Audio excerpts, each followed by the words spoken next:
My name is Elena, and in my family, I've always been the shadow. From the outside, my parents looked like the perfect, supportive mom and dad. My sister, Clara, was the golden child showered with love, affection, and every ounce of attention they had. Meanwhile, I grew up hearing words like, "Why can't you be more like Clara? You always ruin the mood. Stop being dramatic, Elena." Even as a child, I learned to sit quietly at the dinner table, trying not to disturb the harmony that existed only when I was silent. Clara, of course, was brilliant in her own way, loud, confident, always demanding to be the center of attention. And my parents loved it. They applauded every small thing she did, even when she failed, when I succeeded. Silence or worse, suspicion.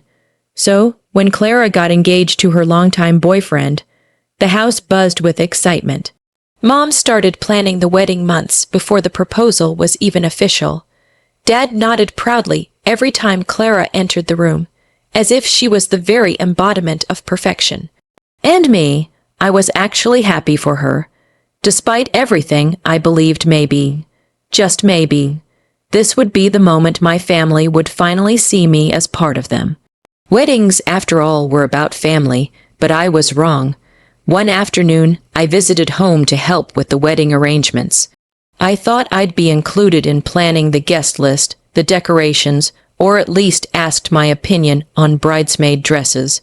Instead, Mom sat me down in the living room, her face stiff, as though she was preparing to deliver a verdict.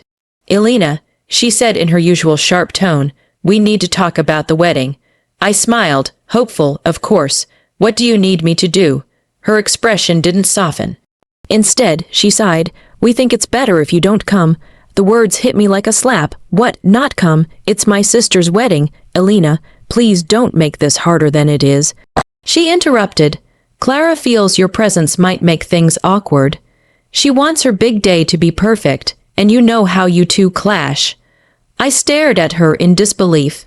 Awkward? I had done nothing but support Clara my entire life. "So you're uninviting me to my own sister's wedding, because she thinks I'll ruin it?" Mom's lips pursed. "It's for the best, you'll understand one day." That was the moment something inside me broke. The following weeks were a blur. While my family immersed themselves in wedding preparations, I sat alone in my apartment, nursing a pain that felt deeper than any breakup, any loss. Because this wasn't just about a wedding. It was about a lifetime of rejection, crystallizing into one brutal decision. I thought back to all the times I had been invisible. On my 18th birthday, when my parents forgot to buy me a cake because Clara had a school play. During college graduation, when they left early because Clara had a date. Every Christmas, when my gifts were practical hand-me-downs, while Clara unwrapped jewelry and designer clothes. It had always been Clara, always her smile, her tears, her needs, and I had been the background character in my own family story. But this was the final betrayal. At first, I cried. Nights blurred into mornings, my pillow damp with tears. The thought of my family laughing, dancing, and celebrating while I sat excluded gnawed at me. But after the grief came something else, clarity. If they didn't want me there, then fine. But they would learn one thing. They had underestimated me. For years I had hidden the truth about myself. My family thought I was struggling, barely making it. That was the story Clara painted for them, after all. That I was jealous, bitter, and incapable of building a life. And since they never asked me directly, they believed her.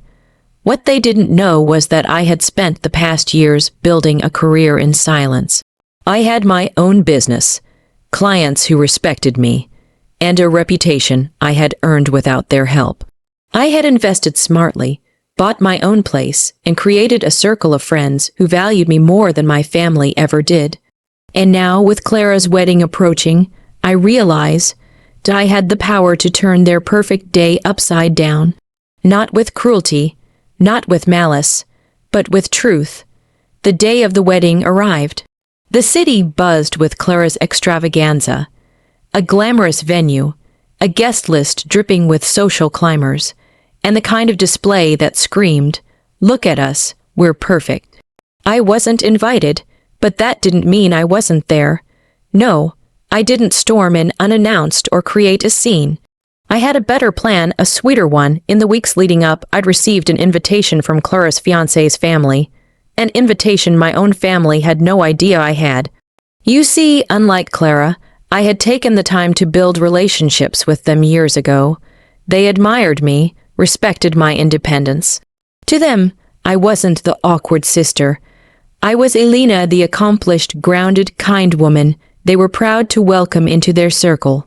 So when I walked into the wedding, dressed in a gown that shimmered with quiet elegance, all heads turned. Whispers filled the air. Guests who hadn't seen me in years gasped at the transformation. "Elena, is that her? She looks stunning. Why isn't she in the wedding party?" I smiled politely, letting the whispers swirl. My parents' faces paled when they saw me. Mom clutched Dad's arm, furious. Clara, in her designer dress, looked like she'd swallowed glass. "Elena, what are you doing here?" Clara hissed when she finally cornered me. I tilted my head, calm. "I was invited. By who? By your in-laws," I said simply, watching the color drain from her face. Because here's the truth. Clara had painted me as a problem, but her new family had already discovered the real me. They knew I wasn't the jealous sister.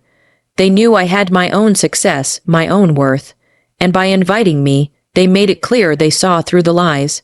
Throughout the evening, people gravitated toward me. Business connections, old friends, even Clara's new husband's parents, everyone wanted a word, a smile, a moment. Clara's spotlight dimmed, not because I demanded it, but because authenticity outshines pretense every time. And my family, they had no idea how to react. By the end of the night, Clara's perfect wedding was no longer about her. Guests whispered about her sister, the one she hadn't wanted there. Mom tried to save face, approaching me with a fake smile. "Elena, dear, we didn't think you'd come." I looked her in the eye, unflinching. "Of course you didn't. You never think of me at all." Her smile faltered. For the first time, she had no words. As the music played and the night went on, I realized something. I didn't need to expose their betrayal. I didn't need to humiliate Clara with loud confrontations. My very presence had already done that. The sweetest revenge wasn't in ruining her wedding. It was in showing up as the woman they had tried to erase. When I left the venue, I didn't look back. I didn't need to, because from that day forward, they could never again pretend I didn't matter. They could never again call me invisible, awkward, or unwanted. I was Elena. Stronger, freer, and finally untethered from the weight of their rejection. And the ultimate irony. The family who thought I would make things awkward ended up watching their golden daughter's wedding, overshadowed by the sister they had discarded. That was my revenge, not destruction, not cruelty, but the undeniable truth that no matter how hard they tried, I was never the problem.